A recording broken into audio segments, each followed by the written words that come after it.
법원 결정으로 윤석열 검찰총장이 업무에 복귀해 좀 현안 보고를 이틀째 받고 있고 또 모레로 예정된 법무부 징계위원회에 대비하고 있다는 소식인데요. 법무부의 중징계가 예상되는 가운데 후폭풍도 만만치 않아 보입니다. 최창렬 용인대 교수와 앞으로의 정치권 상황 자세히 살펴보겠습니다. 어서 오세요. 안녕하세요. 예.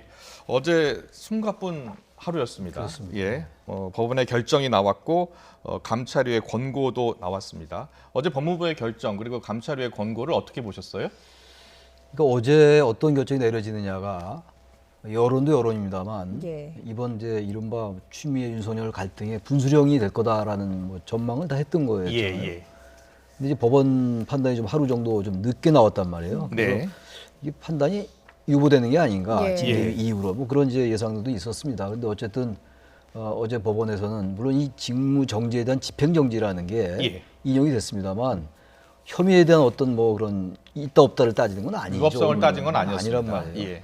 그렇다 하더라도 어제 그 서울행정법원에서 내린 그 판시문, 판결문을 보면은 이번 사안에 대해서 상당히 그 판사들이 소신껏 얘기를 했다라는 게 좀 보이거든요. 예. 그래서 그리고 나서 또 이제 감찰위에서 그 수사 의뢰라든지 징계 청구라든지 직무 배제가 이거 적정하지 않다, 부적정하다라고 이 판단을 내렸단 말이죠. 고기영 또 법무부 차관이 사의를 표명하고 이런 부분들이 어제 숨가쁘게 진행이 되면서 예. 전반적으로 국면은 윤석열 총장에게 좀 유리하게 전개된 국면인 건 틀림없는 것 같아요. 굳이 이제 유불리를 따진단 말이죠. 그런 상황으로 왔어요. 근데 어쨌든 법무차관이 이따 뭐 질문이 있으시겠습니다만 법무차관이 사의를 표명했는데 오늘 이제 내정을 했단 말이죠. 이용구 변호사를. 그러니까 내일부터 임기가 시작되는데 그걸로 봐서 이 어제의 그 움직임과 관련해 가지고 징계를 열겠다는 강력한 의지를 표명한 게 아니냐. 일단 그렇게 읽혀집니다. 예, 알겠습니다. 지금 문재인 대통령이 오늘이죠. 새 법무부 차관의 이용구 변호사를 내정했는데요. 자, 이용구 신임 차관 어떤 인물인지 영상 보고 돌아오겠습니다.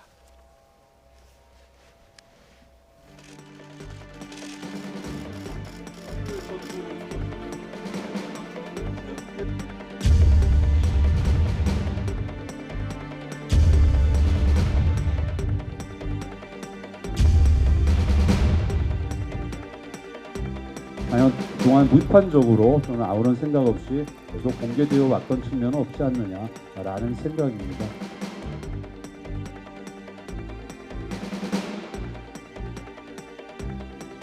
그동안 합병이 경영권 승계의 방법으로 이용되거나 합병 과정에서 소액주주들의 권리가 무시되었던 측면이 있습니다.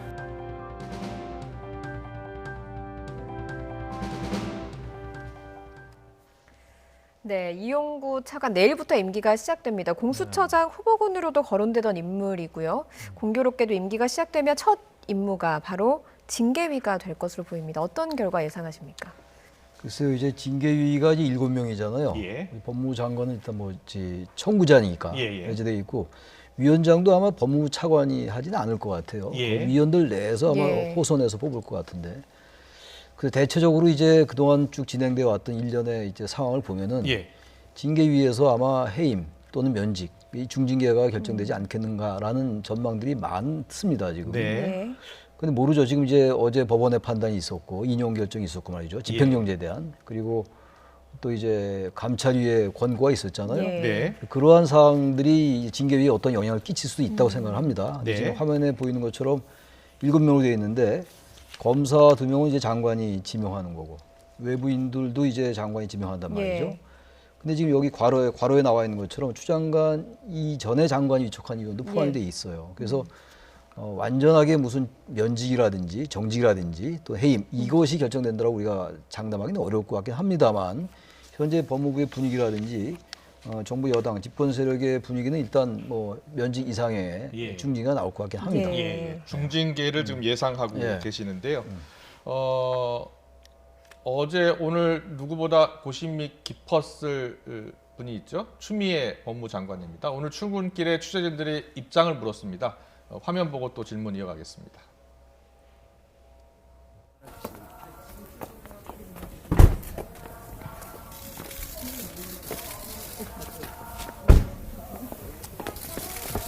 장관님, 그 법무부 감찰위 결정이 장관님 조치와 달랐는데 어떻게 보시나요? 검찰 내부만 봐야 극심한데 징계위 처리 생각 없으신가요? 아이 뭐 붙지를 못하게 하네. 네, 이렇다 할 입장을 밝히지 않고 바로 이제 집무실로 들어가는 모습 보셨는데요.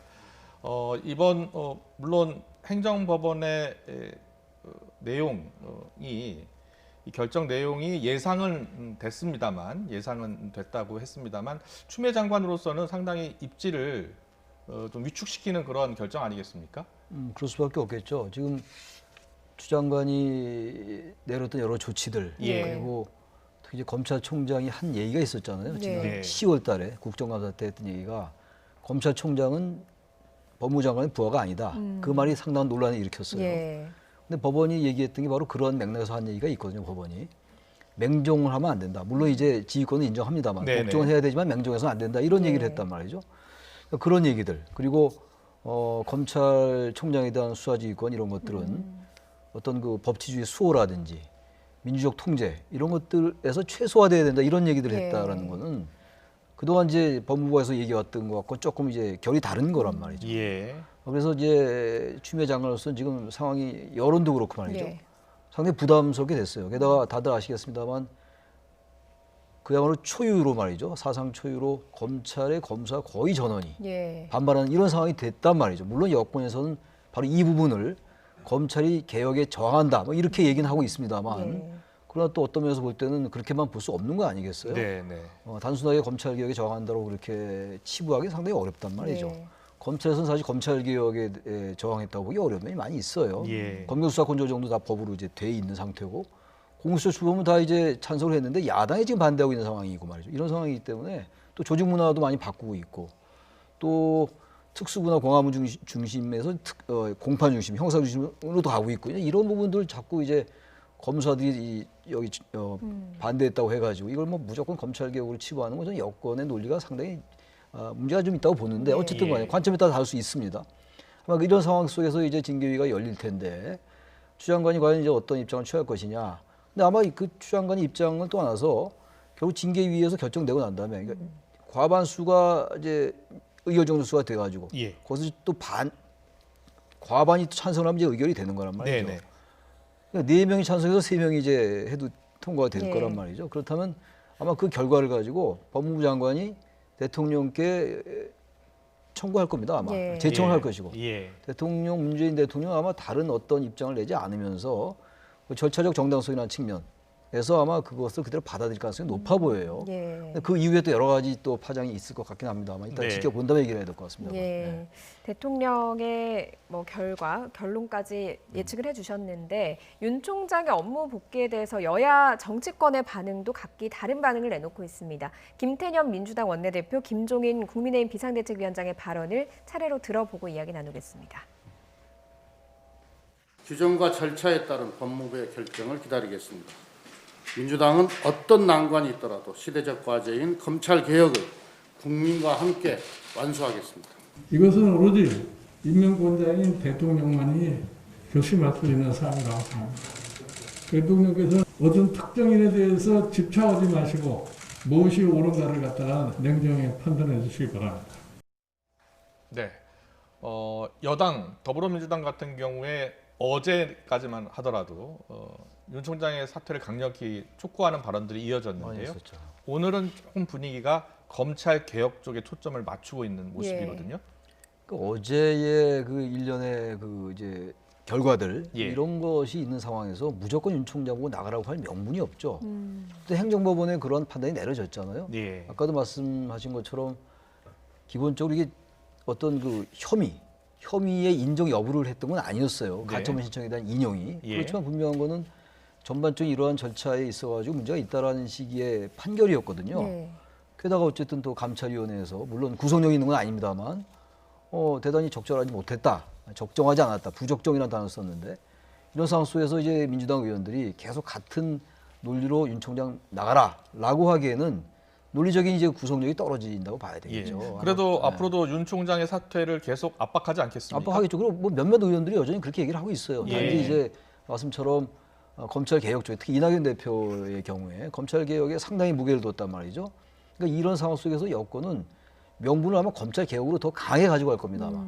공수처 출범도 그렇고 말이죠. 예. 아마 그래서 이 공수처 출범에 반대하는 야당을 이제 검찰 개혁에 저항하는 쪽으로 이제 할 것이고. 검찰 개혁에 윤 총장이 걸림돌이 된다. 이런 생각을 갖고 있는 거 아니겠습니까? 말하자면 이제 윤 총장 또는 그 검사들의 어떤 이러한 그 반대, 저항 이런 것들을 반검찰 개혁이다라는 그런 프레임으로 보는 거겠죠. 그러니까 개혁 대 반개혁으로 보는 것 같고 또 미래 대 과거의 개념, 이 정치에서 프레이밍, 또 네이밍 이런 게 대단히 중요하잖아요. 어떻게 이름을 붙이느냐. 그러니까 지난번에도 이제 불법 사찰이냐 아니면 그냥 공판 유지한 것이냐 굉장히 중요한 차이고 이게 프레임, 네이밍 이런 것들이 정치에서 아주 대단히 결정적이거든요. 국민의힘에서는 이 대통령 책임론을 계속 제기하고 있어요. 네. 글쎄 문재인 대통령이 지금 뭐 책임지라고 합니다만 책임질 방법이 사실 뭐 마땅치가 않고요. 지금 뭐 두 사람을 동반 사퇴 시키니 안 시키니 뭐 논란이 있습니다만 지금 뭐 동반 사퇴를 두 사람이 받아들일 것 같지도 않고 물론 인사권은 대통령이 가지고 있는 겁니다만 상당히 시기가 좀 시기를 놓친 것 같아요. 문재인 대통령 이제 청와대에서도 말이죠. 그래서 일단은 징계 결과 지켜보고 그런 다음에 아마 또 윤석열 총장이나 윤석열 총장 측에서 하는 뭐 조치가 있을 거예요 아마. 또 가처분 만약에 해임이나 면직이나 정직이 있다면 거기에 대한 가처분 신청을 또 낸다든지 또 법원에 또 소송을 제기한다든지 뭐 이런 절차가 있을 수가 있죠.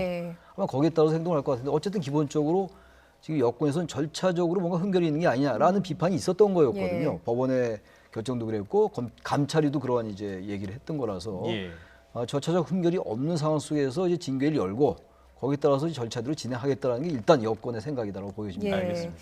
문 대통령에게 두 사람의 갈등이 좀 국정 운영에 부담이 된다라고 직언을 했던 인물이 정세균 총리인데 사실 총대를 좀 매는 모습이었습니다. 정세균 총리가 다음으로 취할 수 있는 그런 역할은 어떤 것들이 있을까요? 정세균 총리의 입장에서도 그렇게 뭐 취할 수 있는 조치가 그렇게 많지는 않은 것 같아요. 지금 정세균 총리는 총리로서 뭔가 상황을 정리하겠다는 의지를 보인 거죠. 그러니까 윤석열 총장이 자진 사퇴해야 된다는 얘기도 했습니다만 그 말속엔 사실은 추미애 장관도 같이 사퇴하라는 이런 것들을 건의한 거로 봐야 돼. 그 의미로 말이죠. 근데 지금 현재 그런 상황이 아니기 때문에 좀 상황이 어렵고 사실 국무총리가 헌법에 따르면 국무총리가 장관 해임을 건의할 수 있죠. 그죠? 인사를 제청할 수 있습니다만 근데 지금 해임 건의권을 행사한 건 아니에요 지금. 이런 어떤 생각이 보니 두 사람이 다 동반 사퇴하는 게 여권에 부담이 덜 된다라는 얘기를 한 것이고 현재로 봐서는 정세균 총리가 뭔가 역할을 적극적으로 하게 되는 상황이 이렇게 녹록지가 않다 이렇게 보여집니다. 이런 가운데 친문 의원으로 민주당의 친문 의원의 핵심으로 지금 뽑히고 있는 의원 홍영표 원내대표도 지냈는데요. 홍영표 의원이 언론 인터뷰를 했어요. 여기서 검찰 개혁이 다음 단계로 가는 것은 다른 사람이 할 수도 있다 이런 언급을 했어요. 그러니까 공수처가 출범하고 검찰 상황이 진정이 되면 추 장관은 이제 모든 개혁을 완수했다라고 보고 다음 개혁 단계로 나가는 것은 다른 사람이 할 수도 있다 이런 언급을 해서 이게 결국은 추 장관의 사퇴 이런 것도 염두에 둔 것 아니냐 이런 해석도 있던데. 출구 전략을 여권이 모색 안 할 수가 없죠. 언제까지 이 갈등을 가지고 갈 겁니까? 그러니까 지금 저 홍영표 의원의 발언은 일단 추 장관을 명예롭게 일단 공수처 출범한 다음에 그 다음에 일단 뭐 경질이라든지 책임론 이런 것들이 아닌 개혁을 다 완수를 했다 나름 1차적으로 후속 타자에게 바통을 넘기겠다 이런 의미로 해석되니까 지금 말씀처럼 추 장관에 대한 출구 전략을 모색하는 게 아니냐 일단 이렇게 보여져요. 왜냐하면 홍영표 의원이 워낙 친문의 핵심이기 때문에 그런 생각이 든다는 거예요. 검찰총장 업무에 이제 막 복귀를 했지만 윤석열 총장 정치할지 계속해서 관심이 가고 있습니다. 그동안 윤 총장의 발언 들어보고 이야기 나누겠습니다. 저는 뭐 정치의 소질도 없고 정치할 생각은 없다 그렇게 얘기를 했고 우리 사회와 국민들을 위해서 어떻게 봉사할지 그런 방법은 좀 천천히 퇴임하고 나서 한번 생각해 보겠습니다. 네. 자, 윤 총장이 어제 법원의 결정이 난 뒤 40분 만에 대검에 출근을 했어요. 저녁 5시가 넘어서요. 그래서 사실상 뭐 정치 지금 행보를 하고 있는 것 아니냐. 이런 해석도 있더라고요. 글쎄요, 뭐 윤석열 총장의 행보에 대해서 여권은 일단 뭐 정치를 하고 있다고 단정을 지었다고 봐야 돼요, 지금. 그러니까 지난번에 국정감사 때 이제 끝나고 난 다음에 임기가 끝난 다음에 여러 가지를 고려하겠다, 봉사할 뭐 이런 생각을 한다라는 발언을 바로 정치적으로 해석을.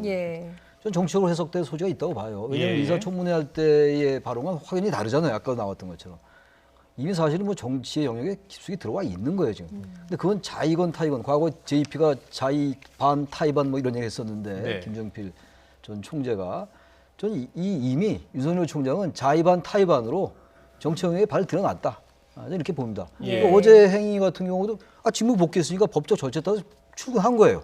그것도 이제 정치한다 그러면은 뭐 여권이 이제 그런 식의 논리를 가지고 이제 계속 윤 총장을 압박하는 걸로 봐야 윤 될 총장이 겁니다. 정치를 해야겠다라고 정말 마음을 먹었다면 총장직을 내려놓고 정치를 해야 되는 건 아닐까요? 총장직을 내려놓는데 지금 현재는 사퇴하기도 어렵게 돼 있는 상황 아니겠어요? 예. 제가 봐도 정말 정치를 하겠다면은 여러 가지 지금 이 판단은 유권자들이 하는 거예요. 찬반이 있는 것이기 때문에. 그다음 사퇴하면은 그 사퇴의 의미는 여러 그 갈래로 인식이 될 거 아니겠어요? 네네. 그럼 당연히 이제 정치적 발언을 할 수가 있는 건데 글쎄요, 윤 총장의 생각이 어떨지 모르겠습니다만 제가 보기에는 속내를 알 수는 없어요. 그러나 일단 정치에 대한 의지 같은 것은 분명히 있지 않을까. 그렇게 보는 게 저는 상식에 부합한다고 생각합니다. 예. 그런가 하면 주호영 국민의힘 원내대표는 윤 총장이 정치를 하지 않겠다고 선언해야 한다고 언급을 했습니다. 이 발언 직접 들어보시죠.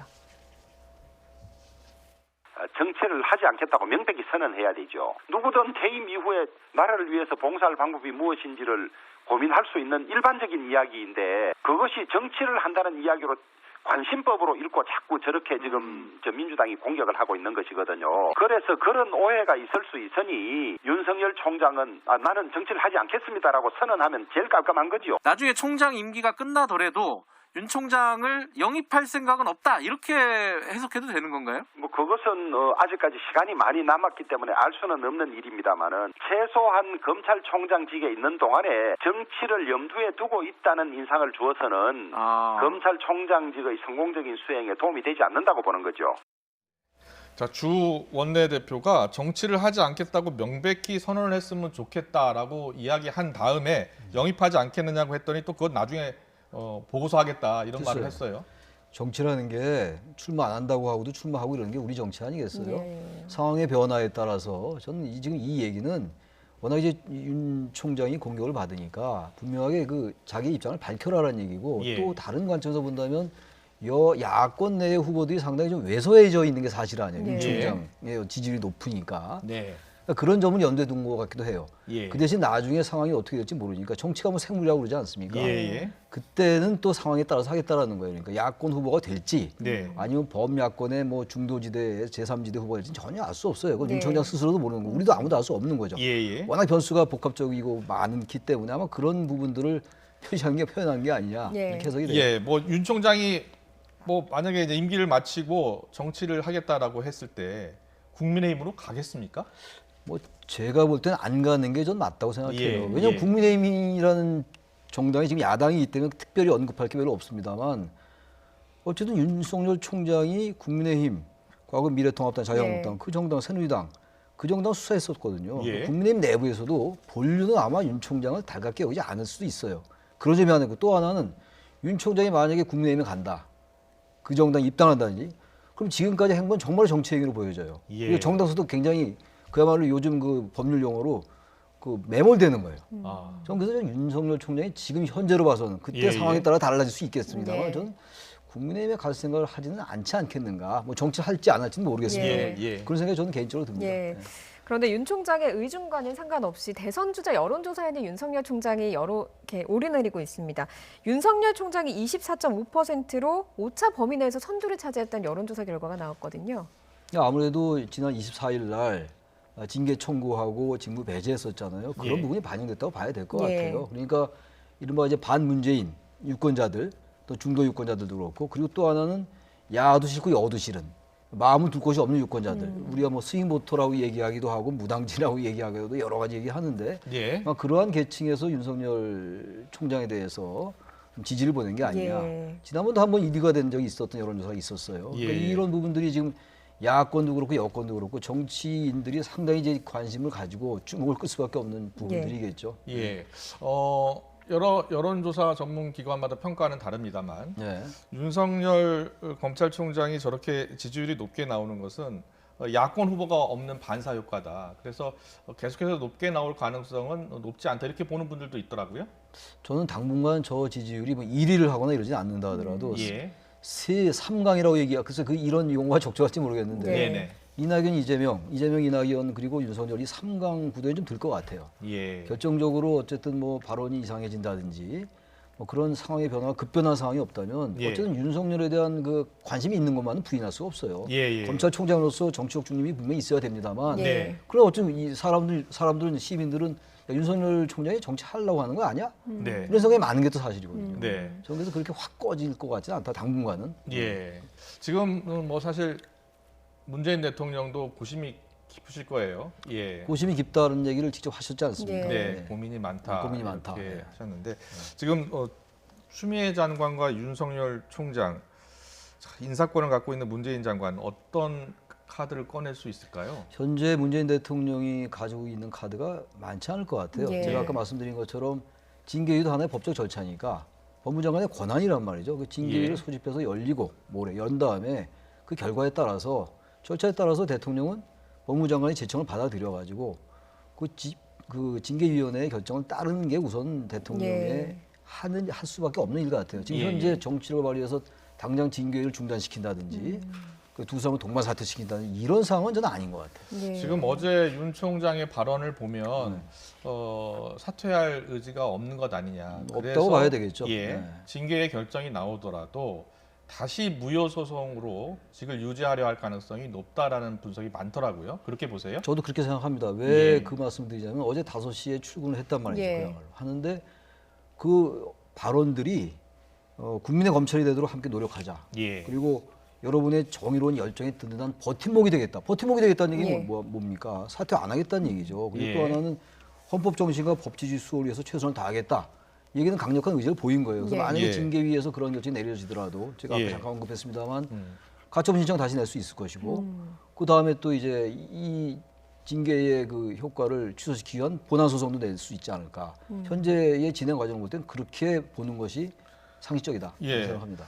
그렇다면 내년까지 2년 임기를 계속 이어나간다면 이 문정부 입장에서 상당히 부담이 되지 않을까요? 그러니까 어떤 형태로든 예. 정리가 될 것 같아요. 이걸 언제까지 이렇게 갖고 갈 겁니까? 예. 그러니까 그래서 이건 뭐 관점에 따라 많이 다릅니다만 분명히 전 추미애 장관이나 법무부가 윤석열 총장에 대한 여러 가지 조치들이 이번에 징계 사유 6개 중에서도 예. 5개에 대한 언급은 별로 없었잖아요. 예. 판사 이른바 불법 사찰의 예. 프레임으로 이제 적용을 했던 건데 계속 이렇게 추윤의 갈등 국면은 한계가 있어요. 저는 그래서 일단 징계위가 결정이 내려진 다음에 해임이나 면직이 되면은 그 징계 따르고 물론 이제 윤 총장이 따로 법적 절차를 밟는 건 별개 문제예요. 예. 그런 다음에 개각이 있을 때 개각 얘기는 이미 정세균 총리가 했었잖아요. 예. 추미애 장관을 포함시켜서 네. 홍영표 의원 얘기도 있었단 말이에요. 예. 명예롭게 뭔가 교체하는 뭐 이런 방안들을 강구하지 않을까. 예. 그리고 이제 윤석열 총장은 글쎄요.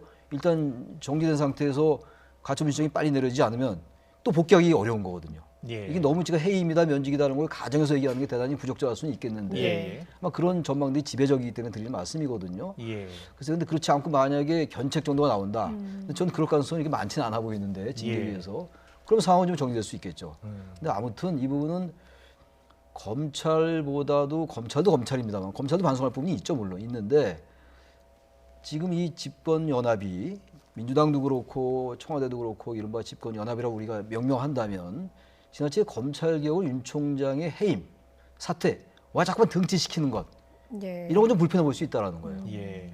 그걸 지나치게 검찰총장이 검찰 개혁에 저항하는 인물 이건 좀 과도한 설정 아니겠는가. 예. 그래서 이런 갈등들이 벌어지는 측면이 있습니다. 예. 이런 네네. 생각을 말씀드리는 겁니다. 예. 알겠습니다. 모레 징계위가 열리는데요. 징계위 전망 그리고 앞으로 윤 총장이 어떤 행보를 보일 것인가 최청열 용인대 교수와 함께 짚어봤습니다. 오늘 말씀 잘 들었습니다. 네, 고맙습니다. 네.